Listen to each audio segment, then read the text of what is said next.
In the next 8 minutes, I want to talk about the Church of England and where we're at with same-sex blessings, same-sex marriage, and what's happened and what hasn't happened, and can we keep the church together on all of this.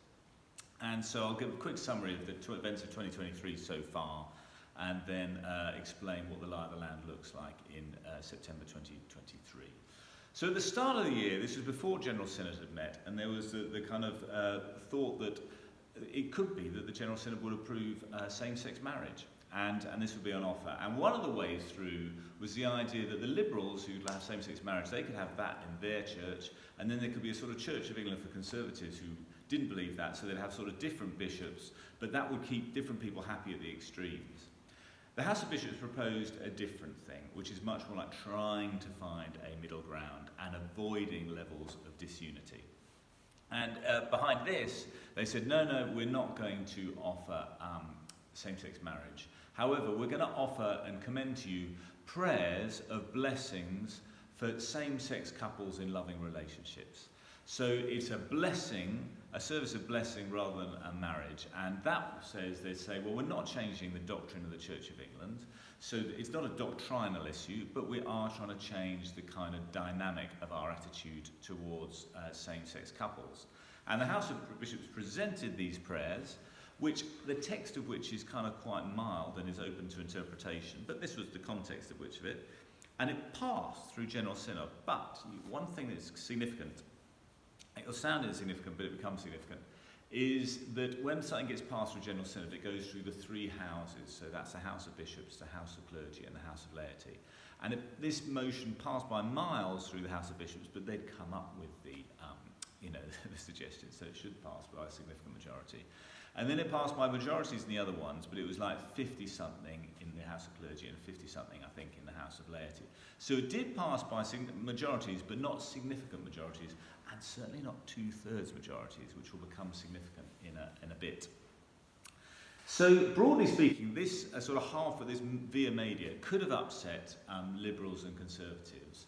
The Liberals just got behind it. The Liberals, I think, said, well, it's the best that we can do, and maybe if we've had this for 20 years, in the fullness of time, there could be same-sex marriage.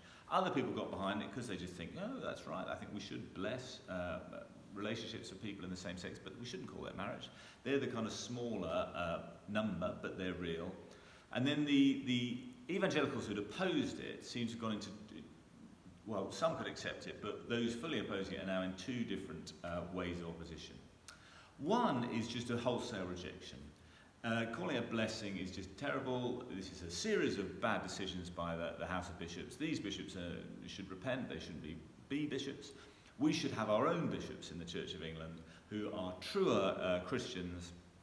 And in a sense, this group, which sort of fits around St Ebbe's, Oxford, and St Helens Bishopsgate, and other kind of conservative evangelical places, are up for just alternative bishops, kind of a complete overhaul, and finding their own wing of the church with their own bishops. And this, in a way, is a continuation of what they've been doing with the foundation of GAFCON about 15 years ago, which is this global thing for people who are conservative on matters of sexuality, or at least that's one of the branches. It gets more complicated.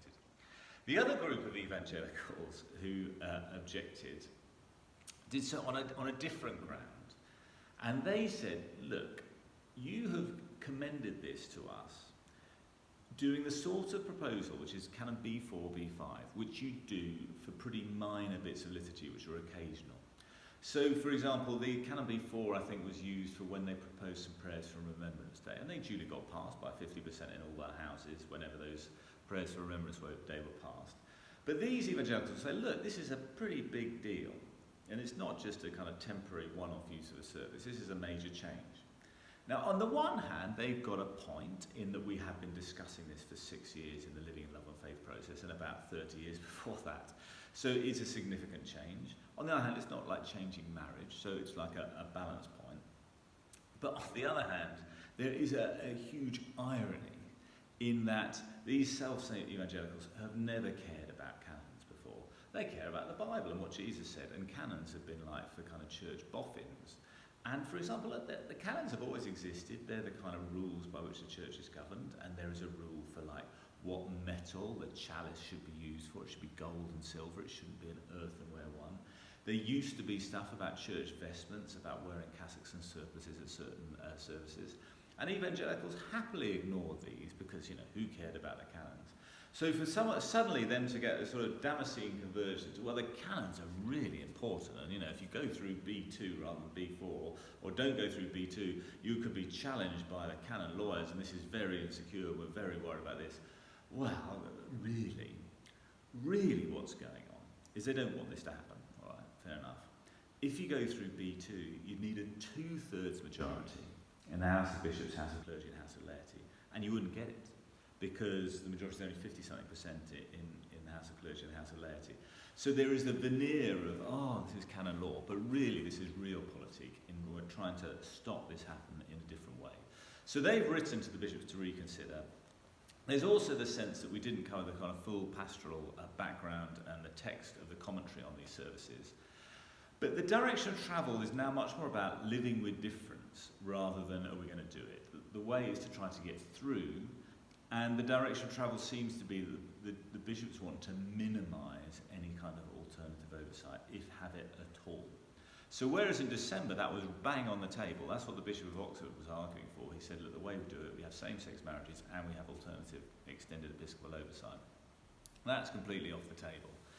Now, how much of a fuss will be caused by this, I don't know. There are further discussion groups, believe it or not, going through with various important people in September, and eventually it's going to come back to General Synod in November.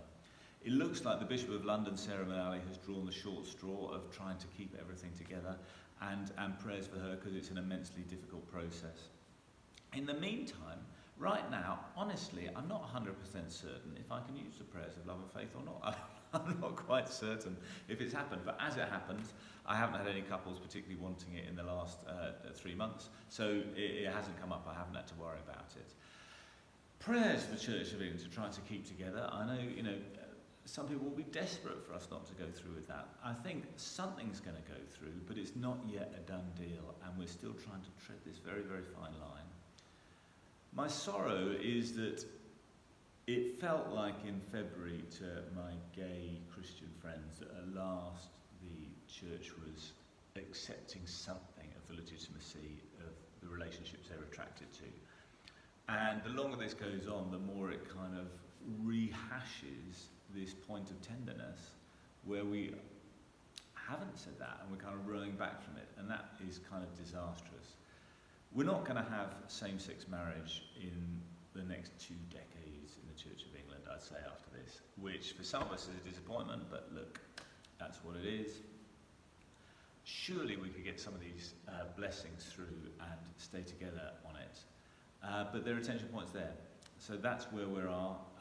The position should become clearer in November, but in a way, don't hold your breath.